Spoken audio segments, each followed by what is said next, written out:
mga assets ng militar handa sa paglikas ng mga Pinoy sa Middle East. Ang detalye mula kay Aris number 52, Edniel Parrosa. Edniel Parrosa. Edniel.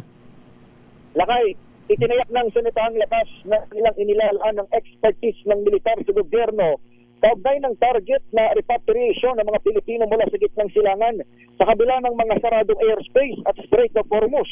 Sabi sa Camp Aguinaldo ni Philippine Navy Inspector General Rear Admiral Roy de Trinidad, siya rin tagapagsalita sa West Philippine Sea, nagpapatuloy ang contingency planning katuwang ng iba pang ahensya ng pamahalaan. Aminado si Trinidad na hindi pa matukoy ng AFP kung ano-anong partikular na assets ang gagamitin sa repatriations. Gayunman, may mga option pa rin naman ang pinag-aaralan ng pamahalaan maliban sa kung anong meron ng kasundalawan. Pakinggan natin siya. Rest assured that the AFP is providing its expertise in terms of planners in the event government would decide to do a repatriation of our OFWs. There are many options available on the table, not only limited to what the AFP currently has. Sa kabila nito, nakahanda naman ang mobility planes ng Philippine Air Force at lahat ng barko ng Philippine Navy. Ayon kay PAF spokesperson Colonel Maria Cristina Pasco, pwedeng i-deploy ang kanilang C-130. Habang inalimbawa naman ni Philippine Navy spokesperson Captain Marisa Martinez ang mga landing dock ng kanilang hukbo para sa deployment. Pakinggan natin sila.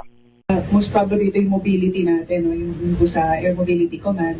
Kung ano man po yung ma-identify, most probably po it would be C-130s. And ayun po yung mga initial po natin sa planning. All ships could be a Silic vessel. Case in point is during the 2020 repatriation, we sent our LD as well as the Delplar class vessel.